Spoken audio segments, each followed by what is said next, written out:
Well, there shouldn't really have been anyone here at all anyway, should there? Because it was first thing this morning that the vigil was cancelled.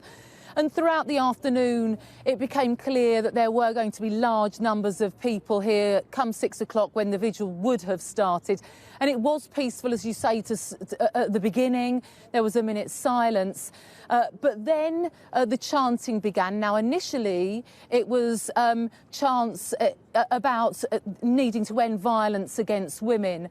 And then gradually it changed to anger at the police having prevented the vigil from going ahead.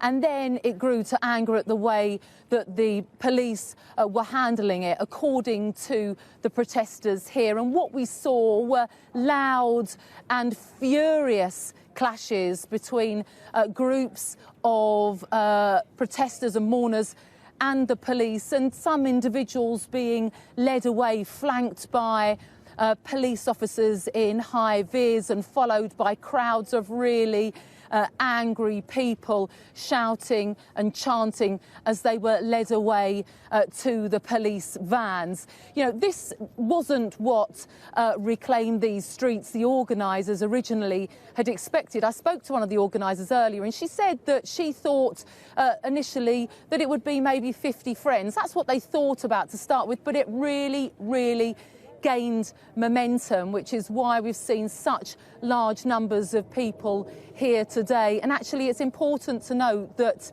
when it became clear that the event wasn't going to go on, the organisers set up a fundraising page first thing this morning to raise money for women's charities. It was money they said that they would have needed to pay bills if they were fined £10,000 per event for having organised during the lockdown.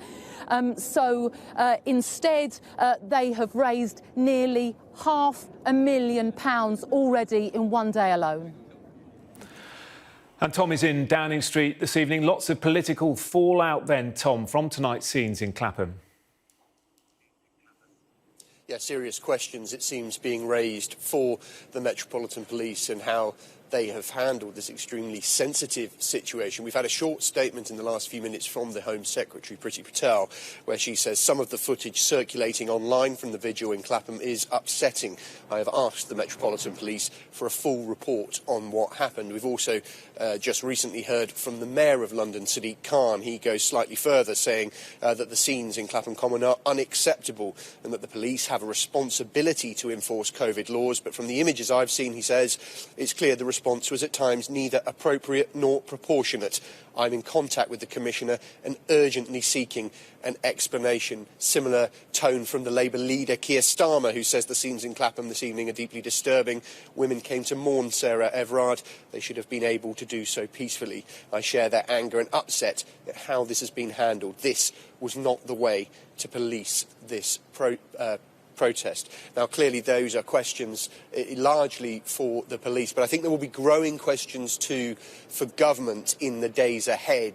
The High Court hearing that took place yesterday to establish whether it was legal for this vigil to go ahead, in the end saw the court say it wasn't really for them to decide, that it was not clear from the COVID regulations whether protests were banned, that it was a judgment for the police to take in any defined situation. And I think that is going to raise questions about the vagaries, perhaps, of the COVID regulations and the impact on civil liberties. Certainly it's been seized upon by Steve Baker, Conservative backbencher, an early indication perhaps of the kind of pressure Boris Johnson might now see in relation to COVID regulations. Steve Baker saying these are unspeakable scenes, you need to change lockdown law now. Boris Johnson this evening, a candle has been lit outside Number 10 in memory of Sarah Everard, but we've yet to hear anything from the Prime Minister himself.